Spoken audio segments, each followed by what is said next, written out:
আমরা ইব্রাহিম আলাইসাল্লামের আলোচনায় কেন গিয়েছি, যে যিনি আসলে আমাদের তো উদ্দেশ্য হলো সিরাতুন নবী, নবী মুহাম্মদুর রাসূলুল্লাহ সাল্লাল্লাহু আলাইহি ওয়াসাল্লামের জিন্দেগি সিরাতে পাকে আলোচনা করা। এক নম্বর হচ্ছে যে তিনি তো ওনার পূর্বপুরুষ, রাসূলুল্লাহ সাল্লাল্লাহু আলাইহি ওয়াসাল্লামের বংশ ওনার থেকেই এসেছে। এবং তিনি এক পর্যায়ে বলেছেন রাসূলুল্লাহ সাল্লাল্লাহু আলাইহি ওয়াসাল্লাম, আমি হচ্ছি দাওয়াত আবি ইব্রাহিম।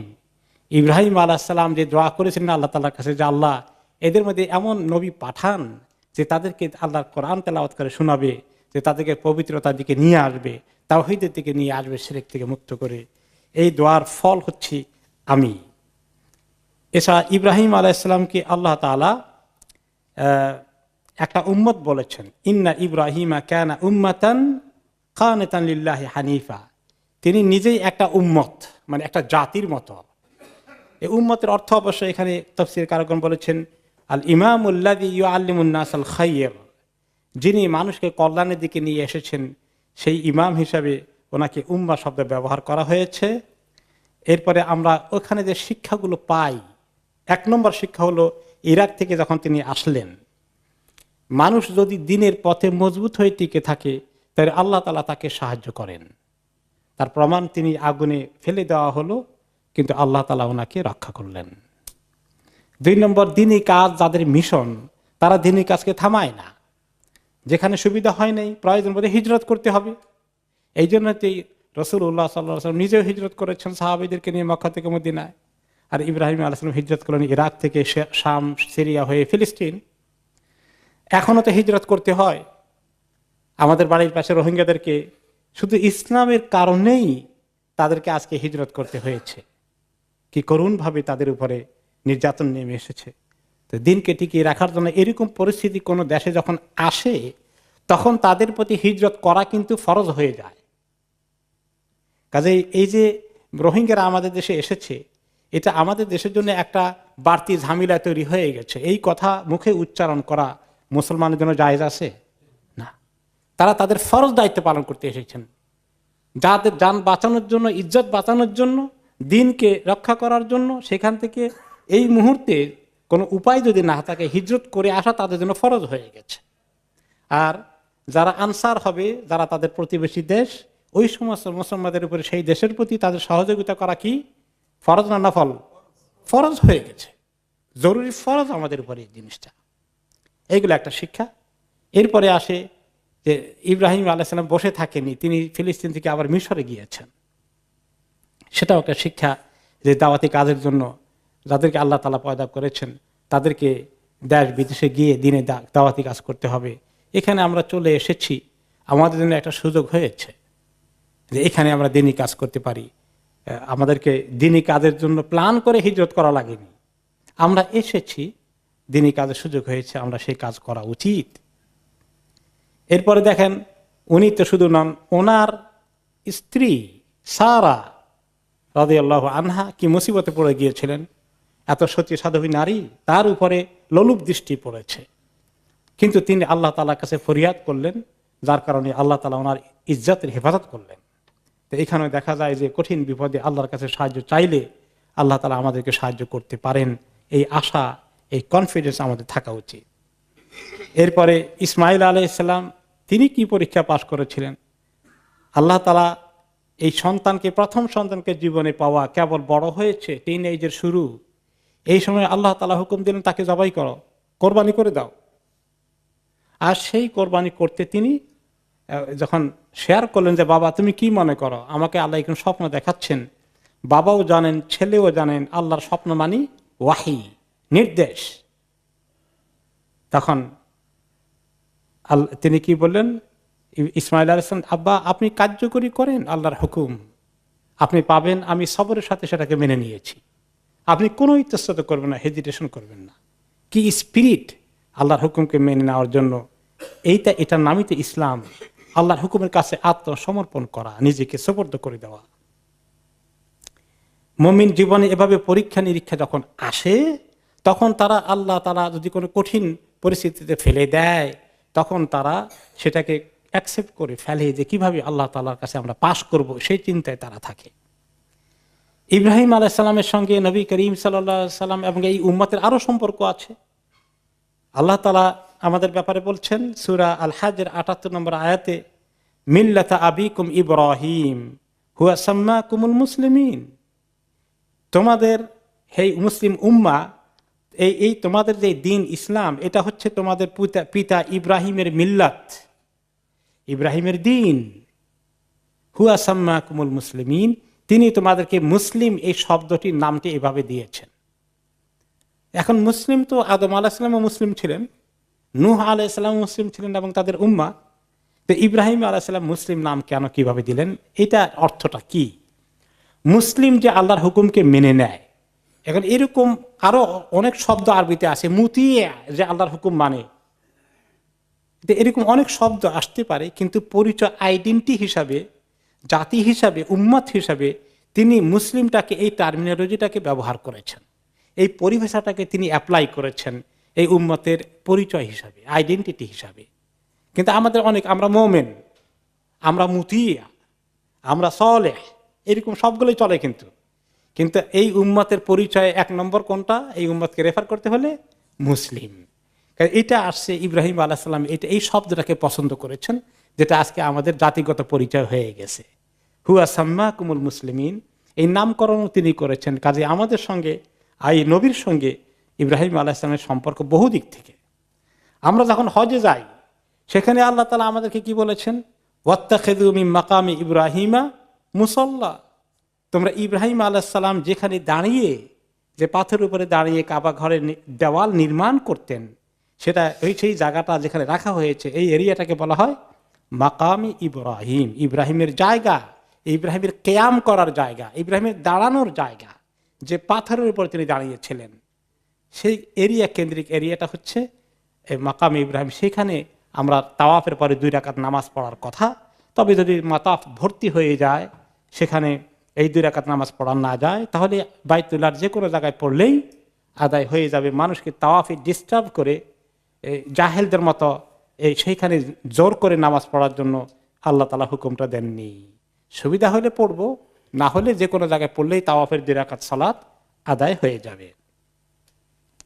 এরপরে ইব্রাহিম আলাইহিস সালামের ঘটনার মধ্যে আজকে আমরা যে বিষয়ের দিকে নতুন আলোচনায় যাব, যে এই কাবা শরীফে আশেপাশে যিনি ইব্রাহিম আলাইহিস সালাম তাওহীদ প্রতিষ্ঠা করতে আসলেন, সেই জায়গার মধ্যে এত শিরক কেমনে আসলো, এই ঘটনার দিকে আমরা যাব। তার আগে এই প্রসঙ্গে আল্লাহ তাআলার কাছে তিনি দোয়া করলেন, ওয়াইদ ক্বালা ইব্রাহিম রাব্বি জাআল হাযাল বালাদা আমিনা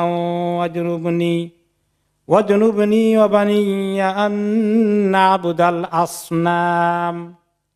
যখন ইব্রাহিম বলেছিলেন, হে রব, এই শহরকে আপনি নিরাপত্তার শহর বানিয়ে দিন। নিরাপত্তা, এখানে খুন খারাপি, যুদ্ধ বিগ্রহ কিছুই হতে পারবে না।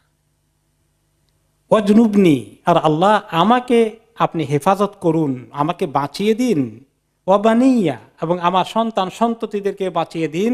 আন না'বুদাল আসনাম, আমরা যেন কেউ মূর্তি পূজার দিকে না যাই।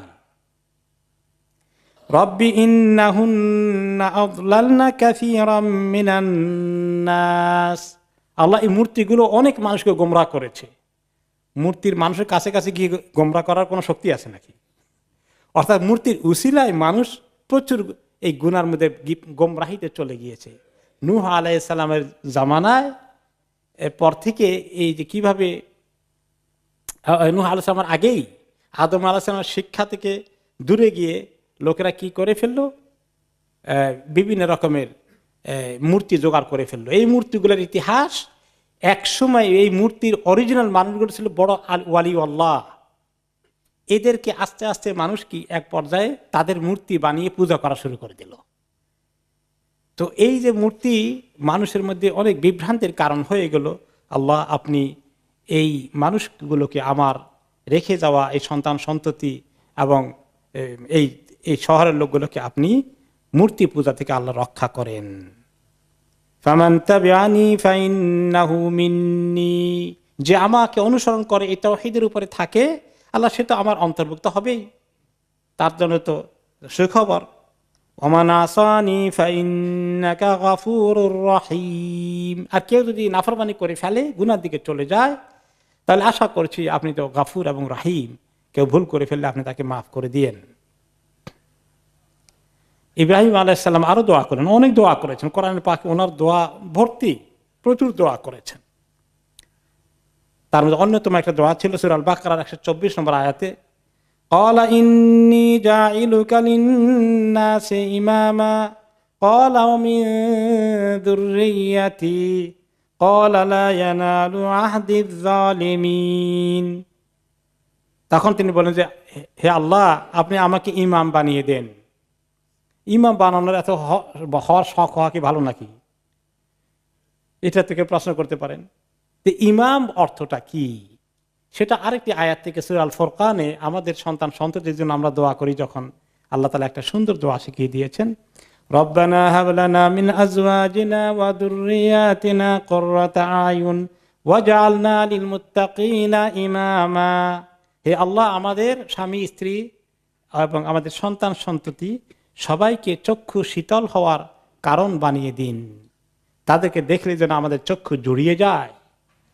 এত ভালো দিনদার নেককা নাকি নাদুস নুদুস খুব স্বাস্থ্য হয়ে যায়, এটা দেখলে খুব ভালো লাগে, ওইটা না, যে আমাদের ছেলে পেলে স্ত্রী পরিবার যেন তারা যেন এত সুন্দর দিনদার, সুন্দর আখলাক চরিত্রবান হয়ে যায়, আখলাকওয়ালা, যাদেরকে দেখলে আমাদের মনটা জুড়িয়ে যায়, এমন সন্তান সন্ততি স্বামী স্ত্রী আমাদেরকে দান করুন। ওয়াজআলনা লিল মুত্তাকিনা ইমামা, আর আল্লাহ আমাদেরকে মুত্তাকিদের ইমাম বানিয়ে দিন। এই ইমামের অর্থ হচ্ছে আমাম, আমাম মানে সামনে থাকা, অর্থাৎ প্রত্যেকটি কাজে যেন আমরা নেক কাজের যেন সামনে থাকি, ভালো কাজের যেন সামনে থাকি। নামাজ পড়তে আসলে যেন আমরা কোন লাইনে পড়ি, প্রথম কাতারে পড়তে পারি। তালিমের মধ্যে আসতে হলে সবার আগে চলে আসতে পারি, যত কাছে বসতে পারি। এইভাবে দ্বীনি কাজে আমাদেরকে সামনে রাখেন, ফ্রন্ট লাইনে রাখেন, পেছনে পেছনে পড়ে থাকে কিছু লোক। ভালো ছাত্র যারা স্কুল কলেজে মাদ্রাসায়, তারা কোন টেবিলে কোন লাইনে বসে, ফার্স্ট বেঞ্চে বসে। আমি তো আমার জীবনে ফার্স্ট বেঞ্চ হলে, সেকেন্ড বেঞ্চ হলে আমার কষ্ট হয়ে যেত। আর কিছু কিছু ছাত্র আছে খালি পিছনে বসে থাকে। তো এই জন্য সামনে বসতে হবে। তিনি এইটার দোয়া করেছেন, আমরাও সেটার দোয়া করি, আমাদেরকে ইমাম বানিয়ে দেন। সবাই ইমাম হয়ে গেলে মুসল্লি পাবেন কই? তো অর্থ হচ্ছে যে আমাদেরকে সামনে দ্বীনের কাজে নিয়ে যান। তো ইব্রাহিম আলাইহিস সালাম এইরকমই দোয়া করেছে যে আমি দ্বীনি কাজে আমাকে একদম ফ্রন্ট লাইনে রাখেন। তো আল্লাহ তাআলা বলে দিলেন এখানে, অবশ্যই এটা আল্লাহর হুকুম, ক্বালা ইন্নী জাইলুকা লিন-নাসি ইমামা। এখানে অবশ্য আল্লাহ তাআলা ওনাকে বলেছেন যে আমি তোমাকে লোকদের জন্য ইমাম বানিয়ে দেব। এই ইমামের অর্থ হলো ঠিকই ও নবুয়ত দান করবেন, লিডার, যিনি লোকদেরকে দ্বীনের দিকে নিয়ে আসবেন। এখানে ইমামের আরেকটি অর্থ, ওনাকে দায়িত্ব দেওয়া হবে এই মানুষকে দ্বীনের দিকে আনার জন্য, এবং পজিশন দেওয়া হবে, সম্মান দেওয়া হবে। তো তিনি দোয়া করলেন, ক্বালা মিন যুররিয়্যাতি, আল্লাহ আমার জ্ঞাতি গোষ্ঠী সন্তান সন্ততির মধ্যে থেকেও অনেককে ইমাম বানিয়ে দেন। তো আল্লাহ তাআলা দিয়েছেন, সবাইকে আবার দেবেন না। ওনার গোষ্ঠীর দুইটি ধারা, একটি ধারা ইসমাইল আলাইহিস সালামের, আরেকটি ধারা ইসহাক আলাইহিস সালামের। পরবর্তী পর্যায়ে যত নবী দুনিয়াতে এসেছে সবাই ইব্রাহিম আলাইহিস সালামের বংশ থেকেই এসেছে। ইসহাক আলাইহিস সালামের ধারা থেকে আসছে অনেক বনি ইসরাইলের, মুসা আলাইহিস সালাম, ঈসা আলাইহিস সালাম, দাউদ আলাইহিস সালাম, সুলাইমান আলাইহিস সালাম, ইউসুফ আলাইহিস সালাম, ইয়াকুব আলাইহিস সালাম, হিউজ লিস্ট। তো সবাই ইমাম হয়েছে, এটা আল্লাহ কবুল করেছেন। আর ইসমাইল আলাইহিস সালামের ধারা থেকে কে এসেছেন? মুহাম্মদুর রাসূলুল্লাহ সাল্লাল্লাহু আলাইহি ওয়াসাল্লাম, মাত্র একজন এসেছেন। আর সেই একজন কোনজন? সাইয়্যিদুল আম্বিয়া ওয়াল মুরসালিন। এই যে তিনি দোয়া করেছেন আল্লাহ তাআলার কাছে, ওয়া মিন যুররিয়্যাতি, এই মক্কায় যে দোয়া করেছেন, সেই দোয়ার রেজাল্ট হচ্ছে আমি। কে বলেছেন? রাসূলুল্লাহ সাল্লাল্লাহু আলাইহি ওয়াসাল্লাম।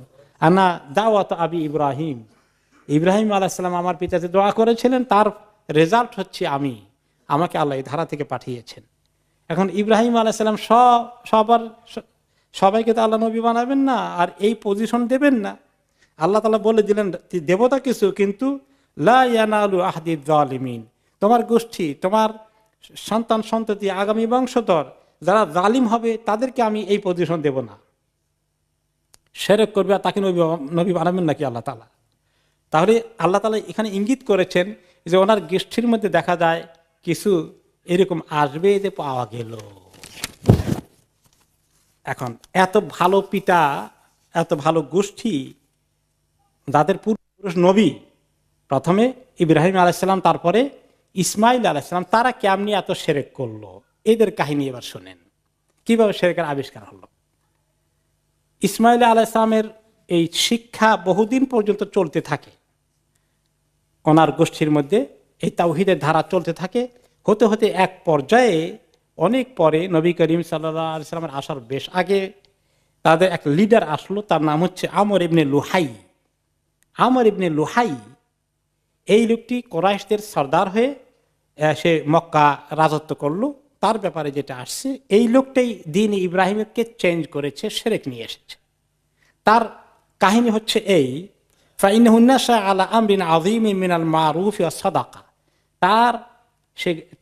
তার ব্রট আপ হয়, সে বড় হয় মক্কায় কুরাইশ বংশের। এই লোকটি অনেক ভালো কাজ, ভালো যোগ্যতা, ভালো গুণাবলী, দান খরাত অনেক করত। ওয়াল হিরস আলা উমুর দ্বীন, এবং দ্বীনের রক্ষণাবেক্ষণের কাজ, বাইতুল্লাহর রক্ষণাবেক্ষণের কাজ, সবকিছুর জিম্মাদারি তার হাতে ছিল। He is the leader. ফাআহাব্বাহুন নাস হুব্বান আযীমান, এবং তার লিডারশিপ সাংঘাতিকভাবে অ্যাকসেপ্টেড হয়ে যায়, ওয়েল অ্যাকসেপ্টেড লিডার, দ্বীনি লিডার, রাজনৈতিক লিডার, শাসনকর্তা, দ্বীনের প্রধান পুরোহিতের কাজ সবকিছু তার হাতে। হাত্তা ওয়াদানু লিআজলি যালিকা, এবং সবাই তার আনুগত্য স্বীকার করে ফেললো। হাত্তা মাল্লাকুহু আলাইহি, বলে যে আমরা আপনাকে শুধু লিডার না, একেবারে বাদশা বানিয়ে দেব, আপনি আমাদের শাসনকর্তা হয়ে পুরোপুরি মানে একদম কিং হয়ে যাবেন। ওয়াসারা মুলকু মক্কা ওয়া ওয়ালায়াতুল বাইতি বিয়াদিহি, মক্কার রাজনৈতিক এই রাজত্ব এবং এই আল্লাহর ঘরের জিম্মাদারির শরফ, পজিশন, স্ট্যাটাস সব তার হাতে, এবং সে যা বলে সবাই শুনে, এত মানা তাকে মানে।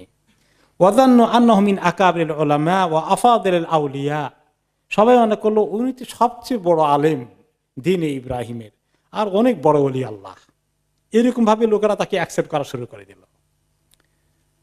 সুম্মা ইন্নাহু সাফারা ইলা শাম, এক পর্যায়ে সে হিজরত মানে ব্যবসা বাণিজ্য বা কোনো উপলক্ষে শাম দেশে গেল। শাম মানে সিরিয়া। সেখানে গিয়ে দেখতে পেল ফারা আহুম ইয়াবুদুনাল আওসান, সেখানেই দেখে তাদের কি সুন্দর সুন্দর মূর্তি আছে। ও কত কায়দা করে তারা এগুলোর ইবাদত করে। তা আমরা তো এগুলো সব মিস করতেছি, যে আল্লাহর ইবাদত করি তাকে দেখিও তো না। এই মূর্তিগুলো দেখে তার ভিতরে মূর্তির আকর্ষণ পয়দা হয়ে গেল। ফারাআহুম ইয়াবুদুনাল আসনাম ফাস্তাহসানা যালিকা ওয়া যান্নাহু হাক্কান, সে এটাকে খুবই পছন্দ করলো আর মনে করলো এই কাজটা জরুরি দ্বীনি কাজ, এটা দ্বীনেরই অংশ হিসাবে তার ইতমিনান হয়ে গেল। কারণ লিআন্না শাম মাহাল্লা রুসুল ওয়াল কুতুব, কারণ এই শাম দেশ ফিলিস্তিন এবং সিরিয়াকে একসঙ্গে, এবং জর্ডানকে, লেবাননকে, সবগুলোকে একসঙ্গে বলা হয় বেলাদুস শাম, শাম দেশ। যে এই শাম দেশে আল্লাহ প্রচুর নবী পাঠিয়েছেন। বনি ইসরায়েলের ভিতরেই তো বেশি নবী এসেছে, তাদের বসবাস ছিল এই এলাকায়। তো এই সব নবীদের দেশ। আমাদের আছে ইব্রাহিম আলাইহিস সালাম কত হাজার বছর আগে এসেছিলেন, ইসমাইল আলাইহিস সালাম কত হাজার বছর আগে এসেছিলেন। আমরা বোধহয় তাদের এগুলো মিস করে ফেলেছি, এই জন্য আমাদের কাছে মূর্তি নাই। আর এদের কাছে তো লেটেস্ট নবীরা এসেছিলেন, অনেক নবী, কাজে এদের দিনটাই হক দিন হবে। এখান থেকে সেই মূর্তি পূজার দীক্ষা নিয়ে আসে।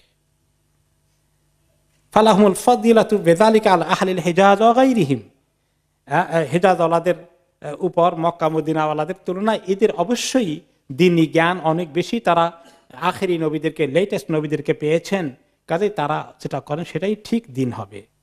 ফারাজা ইলা মক্কা ওয়া কাদিমা মাআহু বিহুবাল, এখন সে মক্কায় আসলো, ওদেরকে অনুরোধ করে বলল, আমরা তো মক্কাবাসী, তোমাদের এত মূর্তি আছে, আমাদের তো একটাও নাই, তো মেহেরবানি করে তোমাদের বড় ফজিলত ওয়ালা একটা মূর্তি দিয়ে দাও।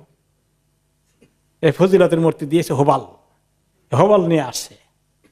ওয়াজাআলাহু ফি জাওফিল কাবা, আর এই মূর্তিটাকে কাবার ভিতরে ঢুকাই দিয়েছে একদম। ওয়াদা আহলা মক্কা ইলা শিরক বিল্লাহ, এই এসে সে শিরকের লেসন দেওয়া শুরু করে দিল, এই দ্বীনে ইব্রাহিমকে পরিবর্তন করে ফেললো। তাওহীদের দ্বীনের মধ্যে কি ঢুকিয়ে দিল? শিরক ঢুকিয়ে দিল। ফাজাবু, এত বড় লিডার, এত বড় আলেম, এত বড় ওলি আল্লাহ তাদের, নাউজুবিল্লাহ, সে যখন বলে এটাই তো ঠিক হবে, ওলি আল্লাহ তো সে তাদের কাছে, কাজে তার কথা তারা গ্রহণ করে ফেললো। মক্কাবাসীরা সবাই শিরকের দিকে চলে আসলো, ও সবাই মক্কা তার কথা সাড়া দিল, সবাই না হলেও মেজরিটি। ও আহলুল হিজাজে ফি দীনিহিম তাবাউন লিআহলি মক্কা, আর মক্কার আশেপাশে যত শহর আছে তারাও অচিরেই তারাও মক্কাবাসীকে ফলো করে, তারা ফলো করা শুরু করে দিল। এরপর আস্তে আস্তে আরব উপদ্বীপের জাজিরাতুল আরবিয়ার অনেক জায়গায় এভাবে শিরক ছড়িয়ে পড়ল। ওকে, তো এইভাবে করতে গিয়ে তারা এখন শিরক তাদের দিনে ঢুকলো। কিন্তু স্টিল কিছু কিছু তাদের মধ্যে কি আছে, ইব্রাহিম আলাইহিস সালামের দিন তো কিছু এখনো আছে, অনেক ঘটনা আসবে। আব্রাহা যখন অ্যাটাক করেছে, আব্দুল মুত্তালিব বলে যে, আব্রাহা তাকে ডাকলো, সে বলে যে তুমি কি চাও, এ কথা বলে না যে আল্লাহর ঘরটা আমারে আক্রমণ করো না, না বলে বলে যে আমার যে উটগুলো ধরে নিয়ে আসছো, ছাগলগুলো, ওগুলো ফেরত দিয়ে দাও। তা আব্রাহা কি বললো, আমি তো মনে করছি তুমি অনেক বড় লিডার আব্দুল মুত্তালিব, আল্লাহর ঘরে যাতে অ্যাটাক না করা হয়, তোমাদের পবিত্র ঘর, এইটার ব্যাপারে বলবা। তুমি বলা যে তোমার গরু ছাগল বা উট এগুলো নিয়ে তুমি চিন্তায় আসো, এত বড় ঘরে কোনো চিন্তা নাই।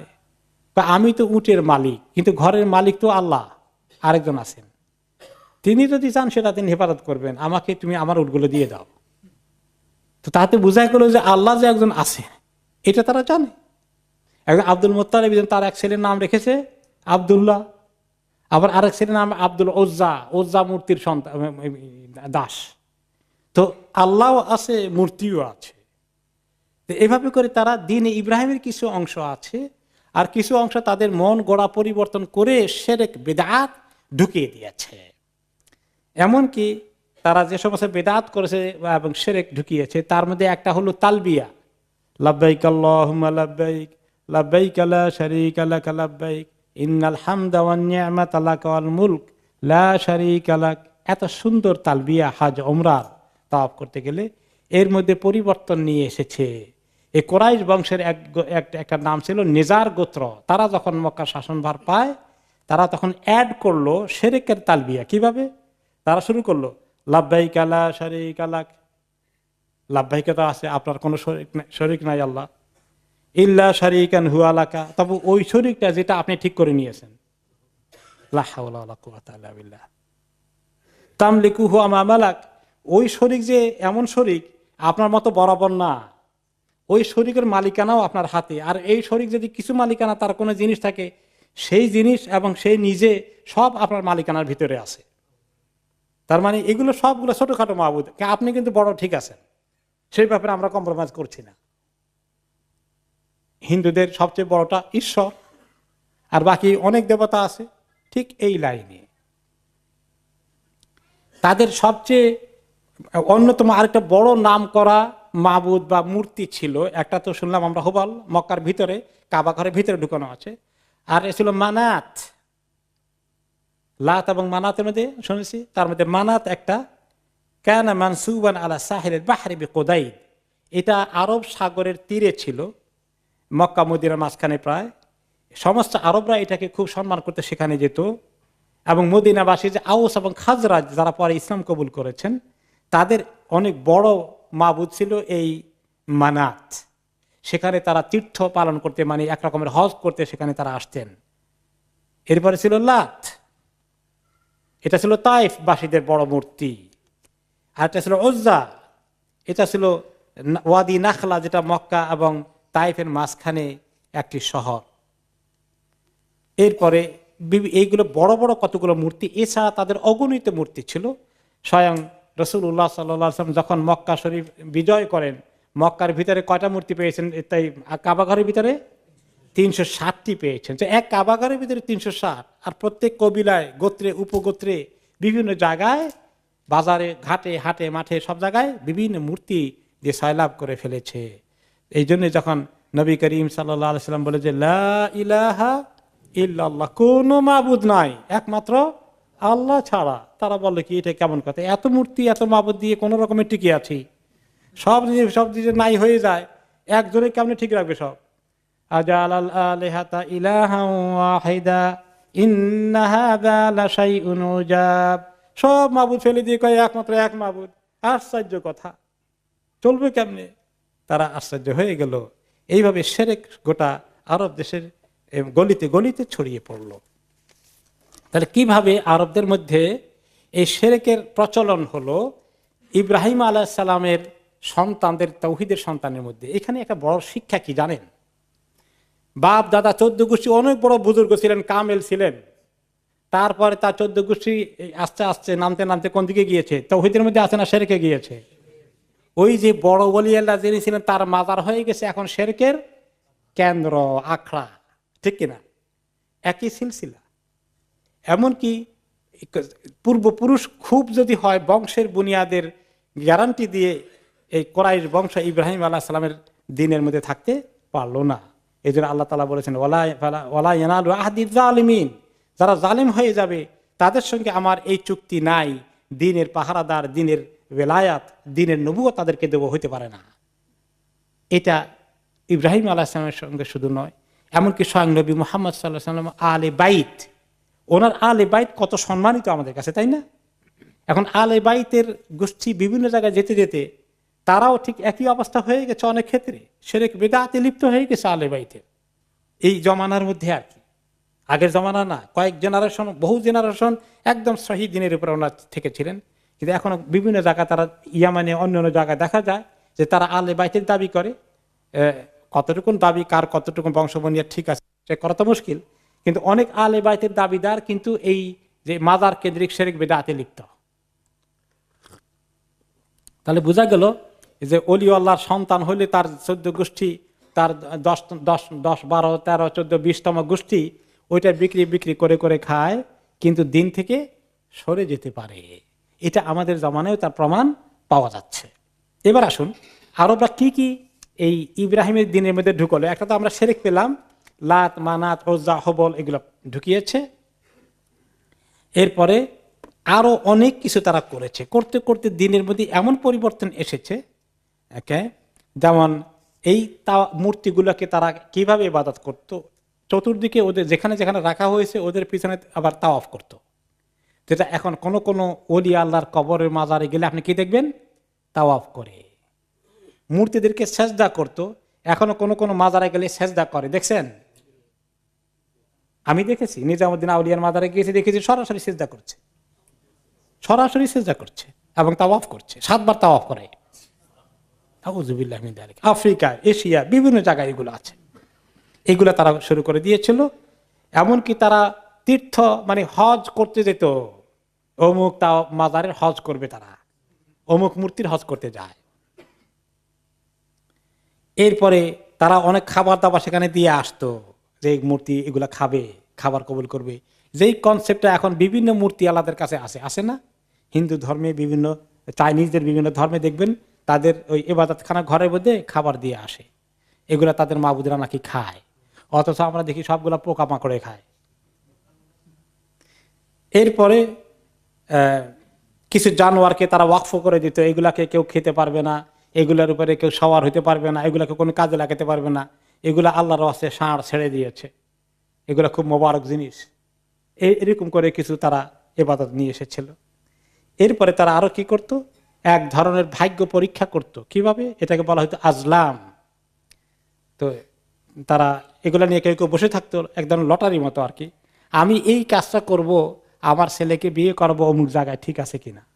আমি বাণিজ্য সফরে সিরিয়া দেশে যাব, আমরা যে ইস্তেখারা করি, তাদের ইস্তেখারা হলো শিরকের ইস্তেখারা। তো এখন এই ইস্তেখারা করার জন্য তারা শিরকের তরিকায় কি করে, সেখানে 3টা এই কার্ডের মতো আছে আর কি, প্লে করে। তো এই 3টা, একটার মধ্যে থাকে নাম, আরেকটার মধ্যে থাকে লা, আরেকটার মধ্যে থাকে গোফল। তো এখানে ওটা খেলতে হয়। খেলে কার্ডটা খেললে যারা এগুলো করে তারা কিছু পুরোহিত, ওরা আবার ওই নেয় আর কি, এটার জন্য ফি নেয়, ভালো ইনকাম হয় আর কি। তো যখন দেখুন যে আমি এই কাজটা করবো, ঠিক আছে কিনা, তখন একটা চক্রের মতো ঘুরায়, তখন বেরিয়ে যদি কার্ডে বেরিয়ে আসে নাম, ওকে তাহলে ঠিক আছে, যাও তুমি কাজ করো, পজিটিভ। আর যদি লা আসে, ওই কার্ডটা বেরিয়ে আসে, তাহলে করবো না। আর গোফল, যে হ্যাঁ না না কোনোটাই আসলো না, মাঝখানে আসলো যে মানে এটা কি বলা যায়, হিডলেস, গোফল মানে হিডলেস, এটা কোনো ক্লিয়ার আনসার আসে নাই। তো আবার পয়সা দেয়, তো আবার ঘুরায়, যতক্ষণ নাম বা লা না আসে এতবার করে চার্জ দেওয়া লাগে। এই সমস্ত ব্যবসা বানিয়ে রেখেছে। এরপরে তারপরে আরো ছিল গণক, জাদুকর, এদের প্রতি প্রচন্ড ভক্তি বিশ্বাস ছিল, তারা গায়েব জানে, এগুলো তারা সব সময় এই সমস্ত কুসংস্কারে লিপ্ত হতো, এইগুলো ছাড়া তারা কোনো কাজ করতো না। এমনকি তিয়ারা করতো। তিয়ারা করা মানে ঘরে থেকে বের হয়েছে, এখন যদি দেখে যে একটা পাখি ডান দিকে গিয়েছে তাহলে যাত্রা শুভ, এবার যাওয়া যায়। আর বাম দিকে দৌড় দিয়েছে পাখিটা বা জানোয়ারটা, যাত্রা নাস্তি। তা আমাদের পঞ্জিকার মধ্যেও কিন্তু বাংলাদেশেও আমরা দেখেছি হিন্দু ধর্ম থেকে আসা এই পঞ্জিকা আমাদের মুরব্বীরা খুব যত্ন সহকারে আমল করেছেন। পড়ছেন কার মনে আছে কিনা? আমি তো আমাদের ঘরে ডেট রাখার জন্য রাখা হয়, তখন তো ক্যালেন্ডার ছিল না, সেই জন্য। কিন্তু এগুলো পড়ে দেখি দেখার সময় যাত্রা শুভ, যাত্রা নাস্তি, কি কি লক্ষণগুলো আছে, কোন বারে গেলে যাত্রা শুভ হবে, কোন বারে বের হলে যাত্রা নাস্তি হবে, এসব কিছু আছে। ওই এই যে হিন্দু ধর্মের অনেক কিছু কিন্তু ওখান থেকে এসেছে। হ্যাঁ, ওই তো পুঞ্জি মানে পঞ্জিকা। ওকে, এরপরে হলো কোরাইশ ধরের লোকেরা আরেকটা করেছে যে তারা কতগুলো ভালো জিনিস ছিল, যেমন তাজিমুল বাইত ও তাওয়াফ বিহি ওয়াল হজ ওয়াল উমরা ওয়াল উকুব বিআরাফা ওয়াল মুজদালিফা ওয়া ইহদাল বাদান, এগুলা সব কিছু কিছু ছিল তখন হজ হতো। জাহেলি সমাজেও শিরক করা অবস্থায় প্রতি বছর তারিখ অনুযায়ী ঠিক মতো হজ হয়, তারা সেখানে মুজদালিফা আরাফাত সব কিছু করছে আর শিরকও করছে, পাথর মারা ইত্যাদি।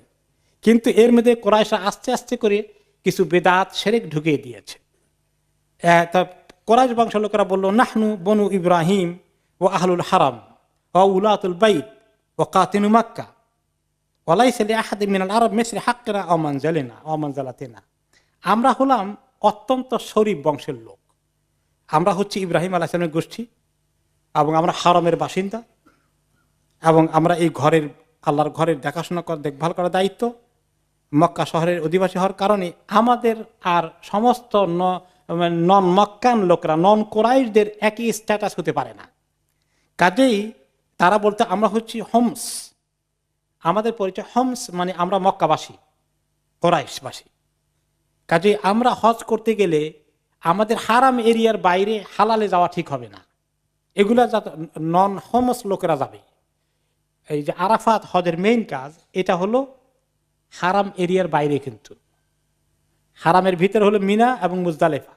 আরাফাত হারাম এরিয়ার বাইরে, ছোট্ট হারাম এরিয়া যেটা আছে কয়েক বর্গ মাইল, তার মধ্যে আমাদেরকে বেরিয়ে আসতে হয় আরাফাতে। আরাফাত তার মূল কাজ যদি হজের, এটা হারাম এরিয়ার বাইরে। তারা বলে আমরা ওখানে যাওয়া ঠিক না, তারা মিনা থেকে মুজদালিফায় আসে, তারা আরাফাতে যায় না।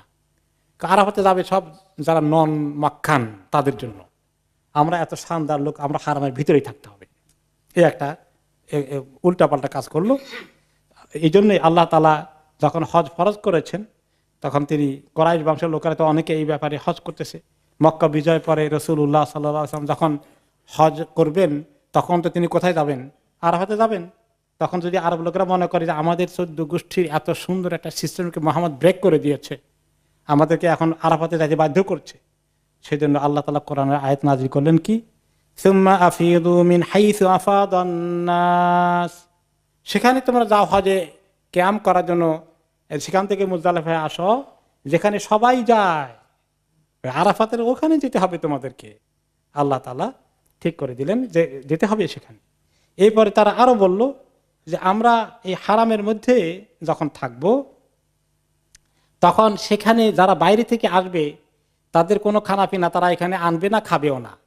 এই হারামের ভিতরের খানা তাদেরকে খাওয়াইতে হবে। এত মানুষকে কিভাবে খাওয়াবে? তখন তারা ঘরে ঘরে ট্যাক্স দিয়ে, চাঁদা দিয়ে আদায় করে নিয়ে আসতো খাবার, আর এগুলো ভাগ করে করে রেশনের মতো করে ওই হাজি আর উমরাদেরকে তারা খাওয়াতো, যে এগুলো এখানে বাইরের খানা আনা ঠিক হবে না। এই উল্টা পাল্টা আর কি, সব মন গড়া জিনিস দিনের মধ্যে ঢুকিয়ে দেয়। যেমন অনেক কিছু আছে, কোন কোন মাজারে গেলে কি বলে, জুতা নিয়ে আসতে পারবেন না, ওই ওখানে রেখে আসেন। আপনি জুতা বগল তলে করে নবী করিম সাল্লাল্লাহু আলাইহি ওয়াসাল্লামের কবর জিয়ারত করলে শরীয়তে আপত্তি আছে?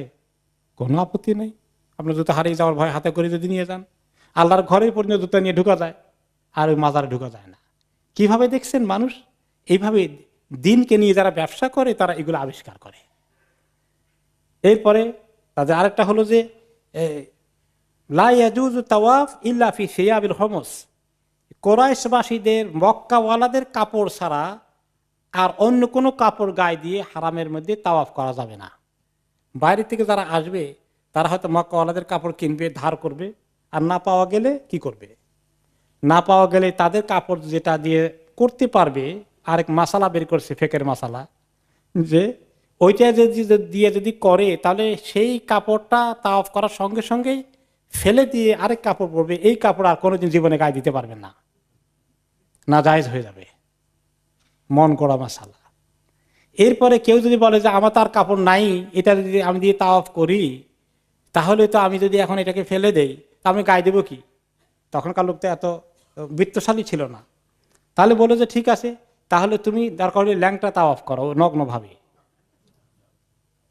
আর মহিলাদের জন্য একটা ড্রেস ঠিক করে দিল যে মহিলারা পুরো কাপড় পরে তাওয়াফ করতে পারবে না। তাদের একটা তাওয়াফ কিরকম পড়বে, যে একটি ছোট খোলা জামা পরবে, শুধুমাত্র উপরের থেকে একটা শার্টের মতো করে খোলা একটা জামা পরবে, আর কিছু থাকবে না। এখন তো অনেক কিছুই দেখা যায়। এখন মহিলারা তাওয়াফ করে আর তারা একটা কবিতা আবৃত্তি করে তাওয়াফের মধ্যে, আলিয়াউমা ইয়াবদু বাদুহু আও কুল্লুহু ওমা বাদা মিনহু ফালা উহিল্লু, যে আজকে তো অনেক কিছুই বাইরে হয়ে যাবে, দেখা যাবে, পুরোটাই বাইরে হয়ে যেতে পারে বা আংশিক বাইর হইতে পারে, যাই বাইর হয়, কিন্তু ওটা দেখাকে আবার আমরা হালাল মনে করি না।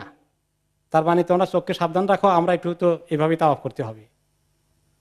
সব মন গড়া, ধর্মের মধ্যে মন গড়া জিনিস ঢুকায়। এবং আপনি দেখবেন যারা বেদাতের তরিকায় যায়, শিরকের তরিকায় যায়, তারা ধর্মের মধ্যে এমন কিছু মন গড়া জিনিস ঢুকিয়ে দেয় যেটা কোনোদিন নবী করিম সাল্লাল্লাহু আলাইহি ওয়াসাল্লাম আনেননি শরীয়তের মধ্যে। এমন এমন জিনিস আবিষ্কার করেছে। মৃত্যুর পরে চেহলাম হবে, মৃত্যুর পরে আর কি হবে, 40 হবে, মৃত্যুর পরে কি হবে, এই জোগাড় করছে। এক একটাই এত গুরুত্বপূর্ণ, সিন্নি হবে, এইভাবে করে ছড়িয়ে দেওয়া হয়েছে, যেগুলা এই শরীয়ত প্রণেতা নবী করিম সাল্লাল্লাহু আলাইহি ওয়াসাল্লাম কখনো আনেননি। এরপরে তারা যখন তাওয়াফ এবং জিয়ারত করে যেত এহরামের অবস্থায় ঘরে ঢুকতে হলে তারা ঘরের মেইন দরজা দিয়ে ঢুকতে পারবে না। আরেক মাসালা জোগাড় করেছে, আরেক সেট জোগাড় করেছে। কি করতে হবে, যে হয় পেছনের দরজা দিয়ে যেতে হবে, অথবা ঘরের ছাদে উঠে কোনো ছিদ্র বের করে ওখান দিয়ে ঘরে ঢুকতে হবে। সেইটা কারেকশন করার জন্য আল্লাহ তাআলা সূরা বাকারা 189 নম্বর আয়াতে নাজিল করলেন, ওয়ালাইসাল বিররু না বেররু, ঠিক আছে, ওয়ালাইসাল বিররু বিআতাতুল বুয়ুতা মিন দুহুরিহা ওয়ালাকিন্নাল বিররা মান ইত্তাকা ওয়াতুল বুয়ুতা মিন আবওয়াবিহা। দেখো, তোমরা এই ঘরের মধ্যে ঢোকার জন্য ছাদের উপর দিয়ে ছিদ্র করে ওখান দিয়ে জাম্প করে ঢুকতে হবে, এর মধ্যে কোনো নেকি নাই। নেকি হচ্ছে কোনটার মধ্যে, যার ভিতরে তাকওয়া আসে, আল্লাহর ভয় আসে। কাজেই তোমরা ঘরের মধ্যে দরজা দিয়ে ঢুকো, উল্টা পাল্টার দরকার নাই। ওকে, এইভাবে বিভিন্ন রকমের উল্টা পাল্টা কত কিছু করে তারা তাদের ধর্মকে নাশ করে দিল। ইব্রাহিম আলাইহিস সালাম ধর্মের মধ্যে পরিবর্তন নিয়ে আসলো। এরপরেও দেখা যায় যে অনেক কিছু আছেও, যেটা একটু আগে বললাম যে আল্লাহকেও চিনে, আল্লাহ তাআলাকেও চিনে। আল্লাহ তাআলা বলছেন যে তারা তাদেরকে জিজ্ঞেস করেন, মান খালাকাস সামাওয়াতি ওয়াল আরদ, আকাশ জমিন কে সৃষ্টি করেছে? সায়াকুলুন আল্লাহ, এটা জিজ্ঞেস করলে তারা বলে কে? আল্লাহ। তাহলে তাদেরকে এই মূর্তিগুলোর ইবাদত কেন করো? লিয়ুকাররিবুনা ইলাল্লাহি যুলফা, যে তারা আমাদেরকে আল্লাহর কাছে একটু নৈকট্য অর্জন করার জন্য একটু আমাদের কাছে নিয়ে যাবে আল্লাহর কাছে। আমরা সরাসরি যাওয়া তো মুশকিল, কারো উসিলায় যাইতে হয়, কারো মাধ্যমে ধরতে, কাকে ধরে যাইতে হয়। এইটাও আমাদের এই উম্মতের মধ্যে কিছু ঢুকেছে কিনা? হ্যাঁ, সরাসরি আল্লাহর কাছে যাবা এত সাহস, একজনকে ধরো তার তরিকায় পার হয়ে যাবা। একই জিনিস রিপিট হচ্ছে এই উম্মতের মধ্যে। হ্যাঁ, বাবা পার করে দেবে, ঠিক। ওকে, এইভাবে করে করে তারা বিভিন্ন জিনিস তারা নিয়ে আসলো, এবং এইগুলো দিনে ইব্রাহিমকে একদম বিকৃতি করে ফেললো, এভাবে মূর্তি ছড়িয়ে পড়লো। তবে তখনও কিন্তু আরব দেশে এই মক্কাতেই কোরাইশদের ভিতরেও অল্প কিছু লোক ছিল যারা হারিয়ে গেছে, তাদের কাছে আল্লাহর ইবাদত কেমনি করতে হয়, নামাজ কেমনি পড়তে হয়, ইব্রাহিম আলাইসাল্লামের, ইসমাইল আলাইসাল্লামের কথাগুলো তাদের কাছে আর নাই। কিন্তু তারা শিরক করেনি, তারা জানে যে শিরক ঠিক না। এরকম যারা ছিলেন তাদেরকে বলা হতো আহনাফ, হানিফ, শিরক মুক্ত ছিলেন তারা। তাদের মধ্যে অন্যতম ছিলেন কে? নবী মুহাম্মদুর রাসূলুল্লাহ সাল্লাল্লাহু আলাইহি ওয়াসাল্লাম। জীবনে কোনো মূর্তির কাছে মাথা নত করেননি। এরকম অনেক হানিফ ছিলেন বিভিন্ন জায়গায়। তা কিন্তু তারা জানতেন না, স্বয়ং মুহাম্মদ সাল্লাল্লাহু আলাইহি ওয়াসাল্লাম জানতেন না আল্লাহ তো আছেন, কিন্তু আল্লাহকে ডাকবো কেমনি? কারণ ওই ইব্রাহিম আলাইহিস সালামের, ইসমাইল আলাইহিস সালামের শরীরটা অলমোস্ট মুছে গিয়েছে। আল্লাহ তাআলা যখন ওহী নাযিল করে দিলেন, তখন আল্লাহ তাআলা ওনাকে শিখিয়ে দিলেন, জিবরীল আলাইহিস সালাম আসেন শিখাতে কিভাবে নামাজ পড়তে হয়। তো এইভাবে করে তাদের মধ্যে মিক্স আপ হয়ে গেল। অনেক তারা জানতো এই ঘরের মালিক আল্লাহ, এই ঘর বানিয়েছেন ইব্রাহিম আলাইহিস সালাম, কিন্তু এটা সত্ত্বেও তাদের মধ্যে এই সমস্ত খারাপ জিনিস ঢুকে পড়লো।